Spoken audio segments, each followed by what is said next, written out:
2391's back. Or is it?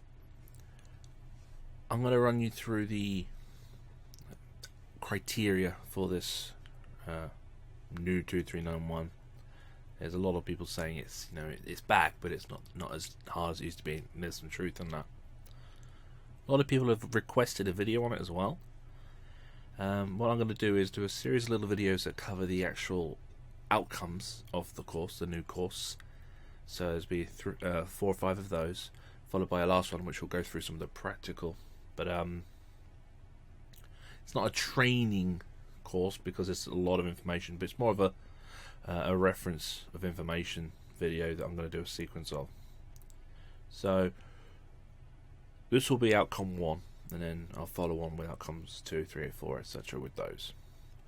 Right, the 2391 5.2. The 5.2 is the course that covers both the initial verification and the periodic inspection. So it's the inspection and testing qualification now. Okay, a couple of key things we need to remember. It's a 50 guided learning hour course. Now, some training companies have decided to train the 2394 and the 2395 in a single block, squeezing it all in. And this new 239152 allows that as well. But you mustn't sacrifice adequate learning to squeeze it all in. And a lot of training companies do this where they compete with each other and they shave off training time. The requirement under Ofqual, under the standard here, is 50 guided learning hours. And they've recently introduced the TQT, the total qualification time.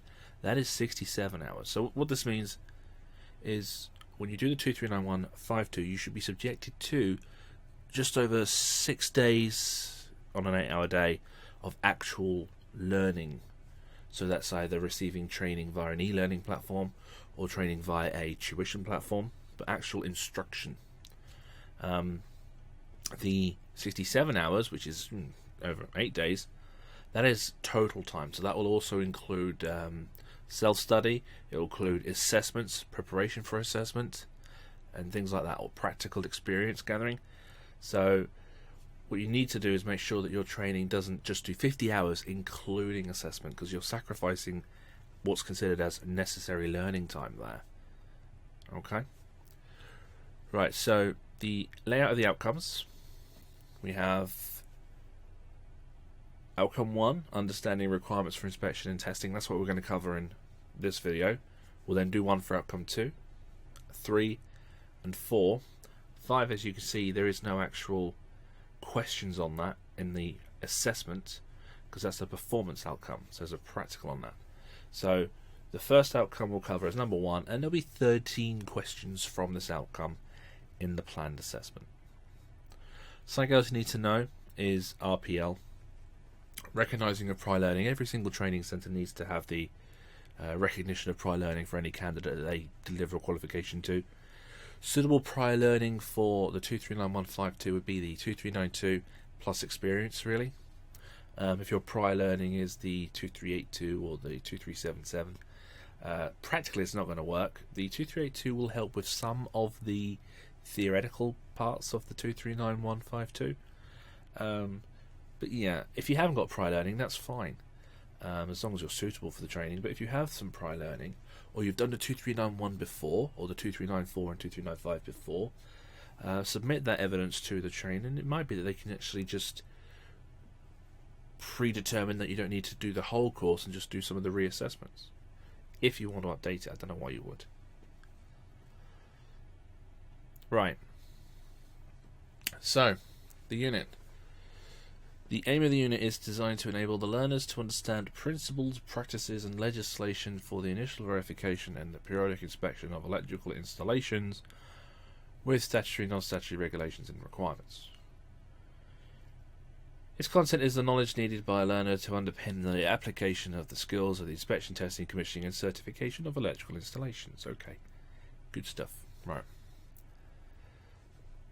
So we'll do that with the first outcome, which is to understand the requirements for inspection and testing. So what are the requirements of the first outcome? So these are the things you'll have to study, and when you come to be assessed, they'll be the things that you're assessed on your knowledge of. So,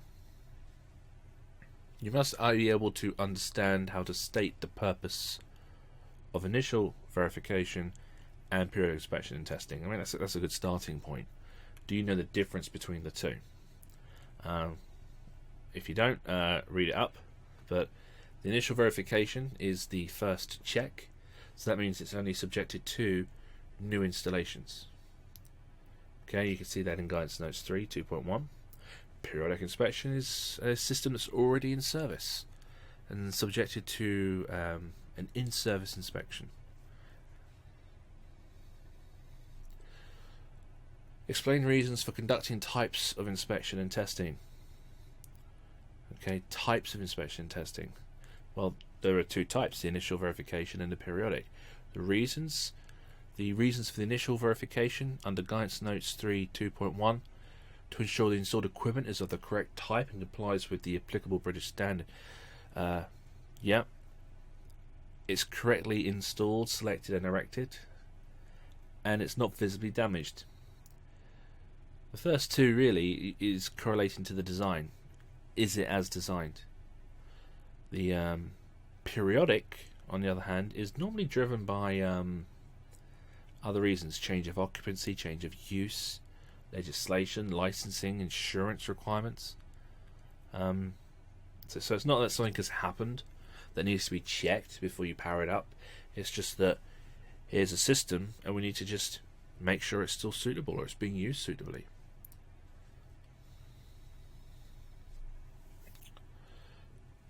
Compare initial verification and periodic inspection testing processes. Well, that sounds complicated, but it's very, very simple. When you look through Guidance Notes 3, you've got the different section. You've got the section for the initial verification and the section for the periodic inspection. The section for initial verification has the tests, and it gives them as a sequence of tests. So the tests must be carried out in a sequence on an initial verification. Periodic inspection, however, can actually create danger if you're not following the right process, but we actually select tests as a sample exercise to supplement an inspection. We don't do all of the tests. We sample a part of the installation, we visually inspect it, and we'll then determine a suitable sample of what tests to do. So we'll use the tests as different tools to further investigate the system. Whilst with the initial verification, you do them in the order that they're there. The assessment criteria for 1.4: identify statutory and non-statutory documents that may be required during the inspection and testing process. With all the other courses, the ability to determine a statutory from a non-statutory is absolute, and this shouldn't be a problem for you. But if you had a question asking you to identify two statutory documents, you would use Health and Safety at Work Act, Electricity at Work Regs. They'll be relevant to inspection and testing. With non-statutory, you've got a number. You've got the regulations, Guidance Notes 3, GS38, the on-site guide. You may have a question asking which one is the most suitable for inspection testing, or is most defined to inspection and testing. We know that to be Guidance Note 3. 1.5. Identify documents that would be completed and issued following the initial verification and the periodic. Again, if you have good knowledge of the wine regs would help with this, but otherwise it's in the guidance note. The initial verification documentation is the minor works cert, or the minor electrical installation works cert, and then the electrical installation cert, which we do for new circuits or fuse board changes. The installation cert will be accompanied by a schedule of inspections, schedule of test results, and a guidance document. Little parts like that guidance document you need to remember, because that will be submitted in your question if you were asked on this, and if you miss that out you lose a mark on them. The periodic inspection is the electrical installation condition report, schedule of inspections, schedule of test results, and again the guidance to the recipient. So understanding the different types of documentation is very important there. 1.6. Identify information is needed in order to carry out an initial verification in accordance with BS 7671 and Guidance Notes 3. Agree the extent and limitations, and determine appropriate sampling. Okay, let's break those down. So, carry out the initial verification in accordance with the regulations. So you need to actually review that. Look in the regs or look in Guidance Notes 3. What does it say are the requirements for the initial verification? Well, it starts off with the assessment of general characteristics, verifying them. So, maximum demand. What is the maximum demand of the system? Have you applied diversity? A little reminder on this. There we go. The diversity is the allowance made for circuits that would not always be turned on at the same time. Okay, another illustration for diversity taken from the old design guide is here an illustration of a typical domestic demand with diversity, with number of occupants. So do consider your understanding on diversity. What else do we have? We have the number and type of live conductors, types of system earthing. Familiarize yourself with those. TNCS, TT, TNS. Remember those. Okay, so here we have an illustration: supply transformer, intake point, load. Protective conductor goes back to the supply. Earthing conductor goes to the supply, separate to the neutral, but not in the ground. So it's Terra neutral, but it's then run separately. If it was combined, it would run in the neutral and then come out. And if it was run as a TT, it would go in an electrode here. So understand your different earthing systems, very important. The nature of the current and frequency, okay, yeah. The respective short circuit current at the origin, the PFC, and the earth full loop impedance ZE at the part of the system external. Those are important things. Here we go, ZE and PFC. Your ability to understand how the earth full loop impedances work with ZE and ZS and R1, R2 will be tested on, I expect. So have a good read of those. Again, you'll probably cover the subject on a course in more information, but have a good read of Guidance Notes 3. I can do some videos explaining the tests individually. I probably will do that on the practical video anyway, to be honest. It just makes it easier for me to explain it. But have a good understanding on these. These are parts of the initial verification. We also had a type of overcurrent protected device at the origin of the system, so BS88 or BS1361 or whatever. Beyond from that, we've got diagrams, charts, or tables. So for the initial verification, we need to identify the type of composition of each circuit, including points of utilization, number of size of conductors, method used to comply to requirements for basic and fault protection. Again, this is where your BS7671 might help you here. You know, is it ADS? Is it double insulation, self, PALV? What method of protection is used? Any circuits vulnerable to a particular test, that's very important with inspection and testing. So do you have RCBOs? Do you have transformers? Do you have dimmer switches? Anything that's sensitive to a particular test. Installation resistance testing is common for consideration, but other tests can also have effects on equipment. So that was A. B is agree the extent and limitations. So let's go to that. Right, that's in Guidance Notes 3, 3.6. It is essential the inspector knows the extent of the installation to be inspected and any criteria regarding the limit of the inspection. This should be recorded. This is a common thing I actually see in the real world, is where quite often the inspector arrives and he needs to either expand to investigate further or chooses to reduce the sample or provide limitations due to things like the inability to access luminaires.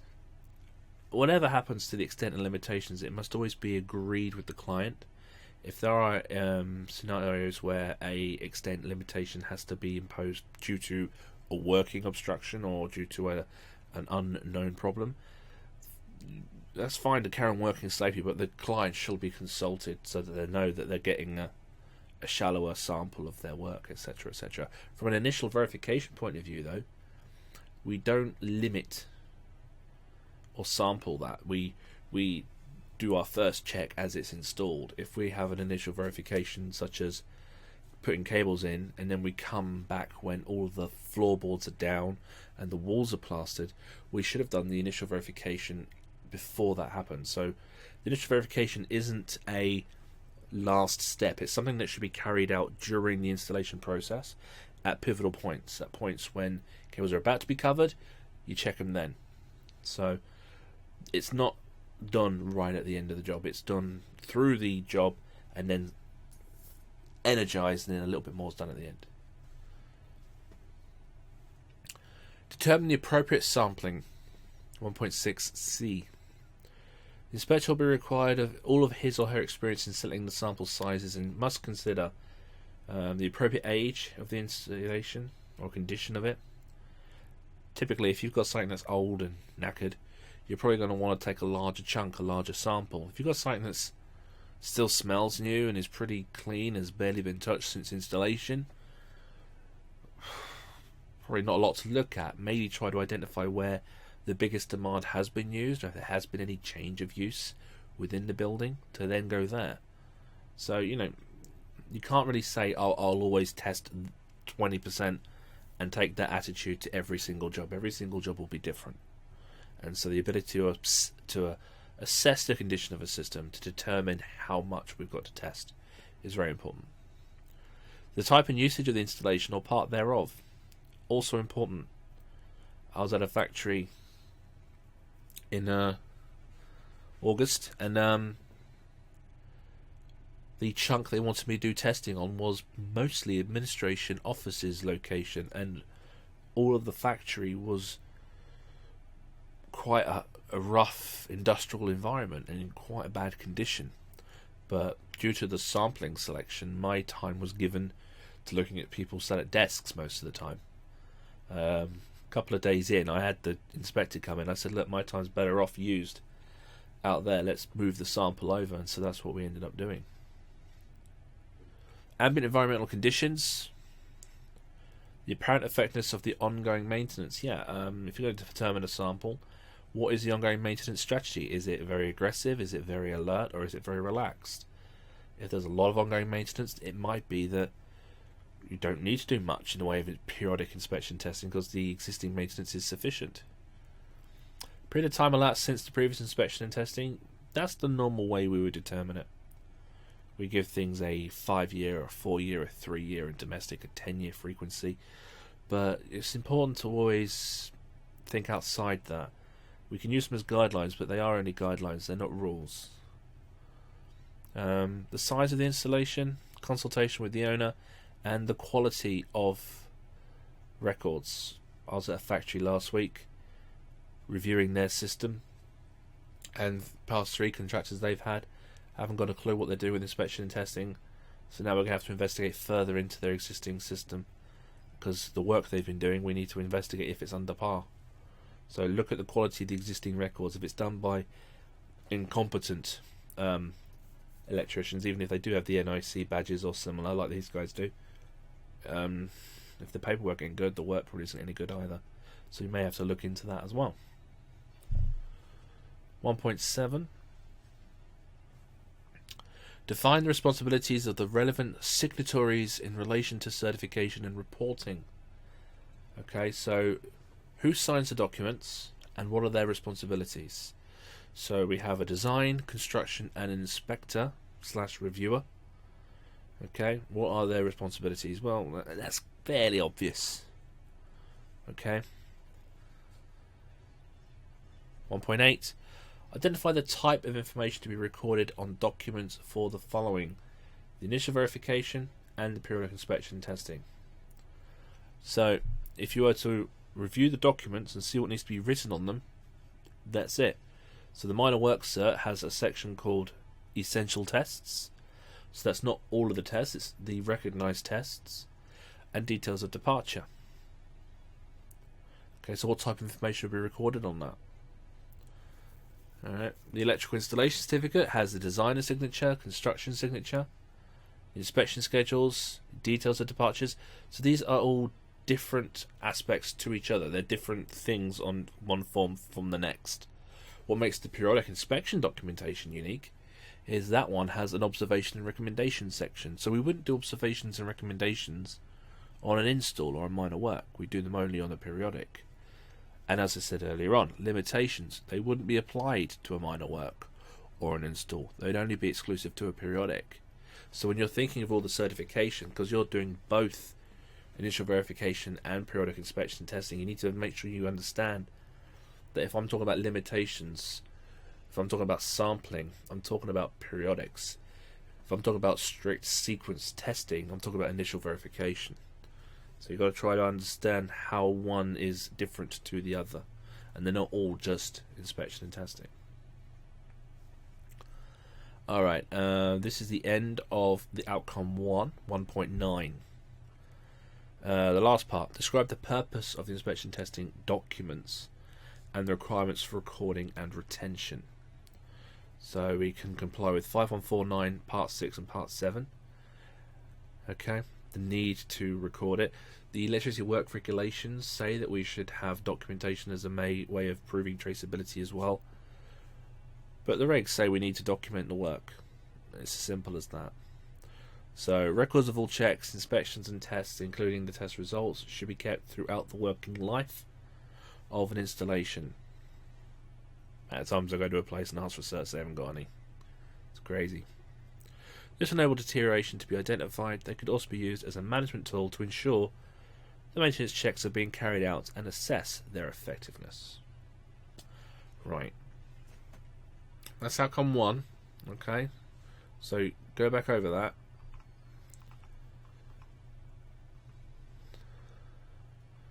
So that's just covering understanding the requirements for inspection and testing.